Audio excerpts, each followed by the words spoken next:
नमस्कार, capital TV का खास शो राहुल का अग्निपथ देख रहे हैं आप। मैं हूं आपके साथ पूजा। 21 राज्यों के 102 लोकसभा सीटों पर कल मतदान होना है, जिसको लेकर पीएम मोदी ने पहले चरण में चुनाव लड़ रहे सभी बीजेपी और एनडीए उम्मीदवारों को लेटर लिखा है। तो वहीं राहुल गांधी ने भी एक वीडियो संदेश जारी किया है। अपने संदेश में राहुल गांधी ने कार्यकर्ताओं को बब्बर शेर कहा है और उनसे लोकतंत्र को बचाने का दायित्व याद दिलाया है।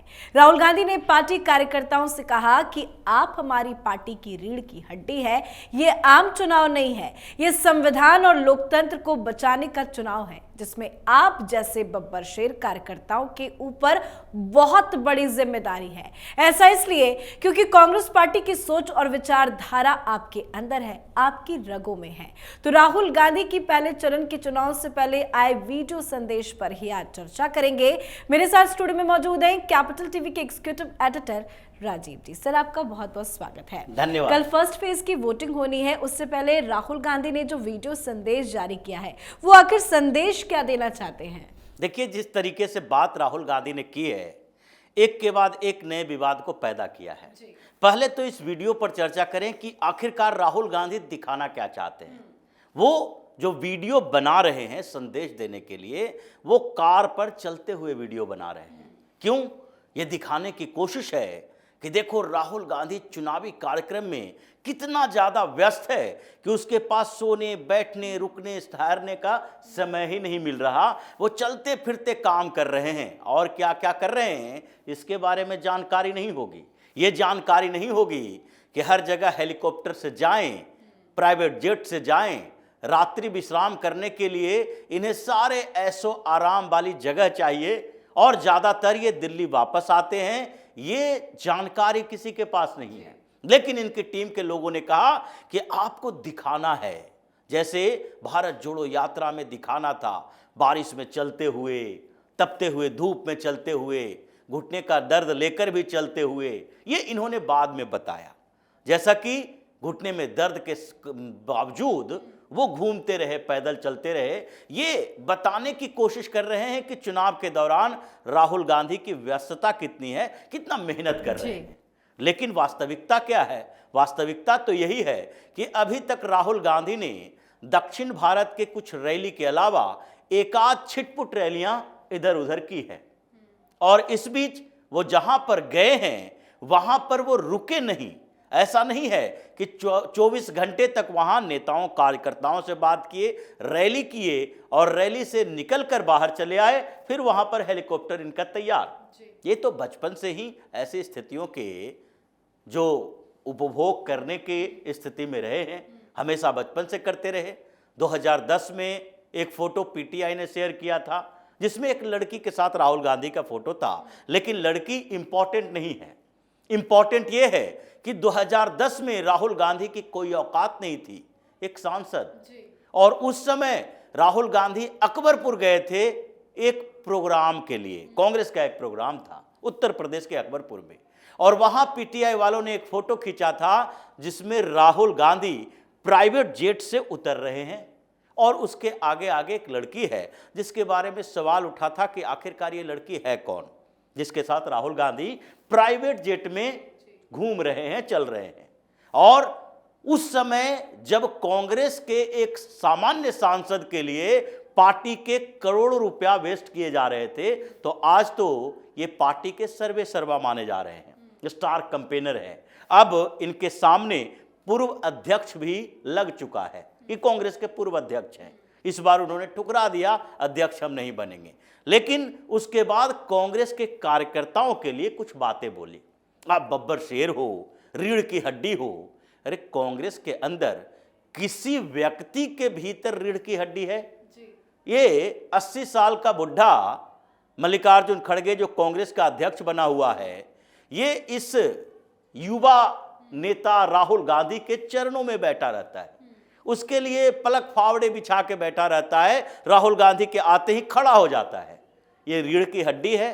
कांग्रेस के अंदर अगर किसी नेता के भीतर रीढ़ की हड्डी है, वो खड़ा हो सकता है, तो वो कांग्रेस से बाहर हो चुका है। जी। जितने भी बड़े नेता हों जो मास लीडर कहलाने के लायक हो, चाहे ज्योतिरादित्य सिंधिया हो, जितिन प्रसाद हो, आरपीएन सिंह हो, या फिर मिलिंद देवड़ा हो, मुंबई के अंदर ही राजनीति किया, लेकिन उसके पास एक चंक है, लोग हैं, समर्थक है। ये जितने नेता हैं वो बाहर हो गए, जो मजबूर हैं, लाचार हैं, जिसको लगता है कि गांधी नेहरू खानदान की चापलूसी करके हम कांग्रेस के अंदर रहेंगे, सांसद बन जाएंगे, लोकसभा में नहीं जीत पाए तो क्या राज्यसभा में चले जाएंगे, किसी तरीके से कांग्रेस के मिले पैसों का इस्तेमाल करके कुछ सुविधाएं भोग लेंगे। तो वही लोग हैं जिसके अंदर रीढ़ की हड्डी है ही नहीं। और सपोर्टर जो हैं वो किस कदर राहुल गांधी के बारे में या फिर गांधी नेहरू खानदान के उन भ्रांतियों के बारे में जानकर वो दिग्भ्रमित हो चुके हैं। उनके अंदर, वर्कर्स के अंदर, कार्यकर्ताओं के अंदर रीढ़ की हड्डी ही नहीं है।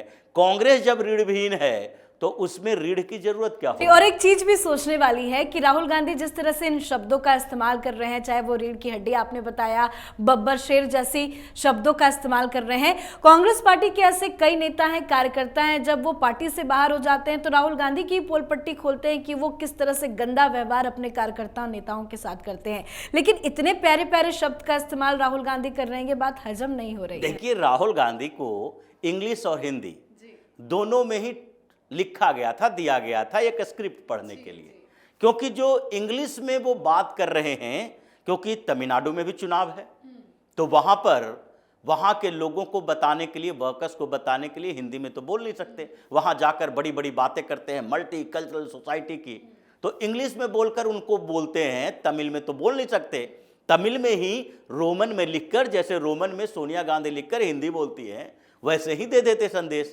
नहीं दे सकते तो इंग्लिश में और हिंदी में इन्होंने संदेश दिया। अब जो इंग्लिश में लिखा गया था उसी का हिंदी में ट्रांसलेट करके दे दिया गया, तो रीढ़ की हड्डी भी बताना चाहिए।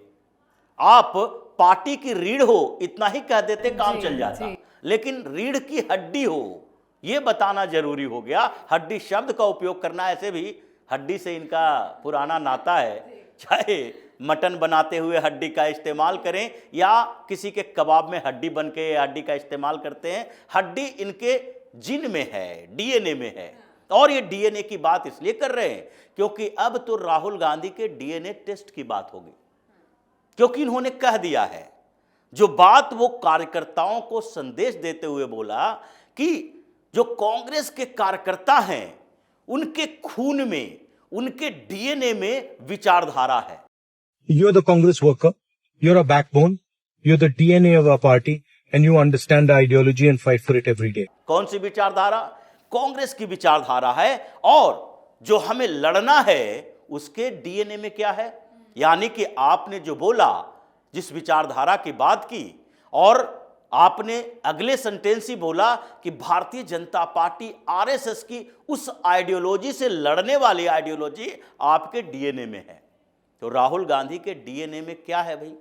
राहुल गांधी के डीएनए में किसकी विचारधारा है? कांग्रेस की विचारधारा है या फिर फासिस्ट मुसोलिनी और हिटलर की विचारधारा है? जैसा कि कांग्रेस पार्टी बार बार कहती है, हिटलर हिटलर की बात करती है, पीएम मोदी की बात करती है, प्रधानमंत्री नरेंद्र मोदी जो है वो हिटलर की तरह है, तानाशाह है।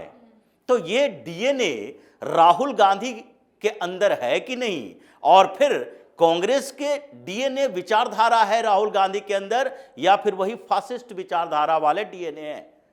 क्योंकि राहुल गांधी राजीव गांधी के साथ सोनिया गांधी के भी बेटे हैं।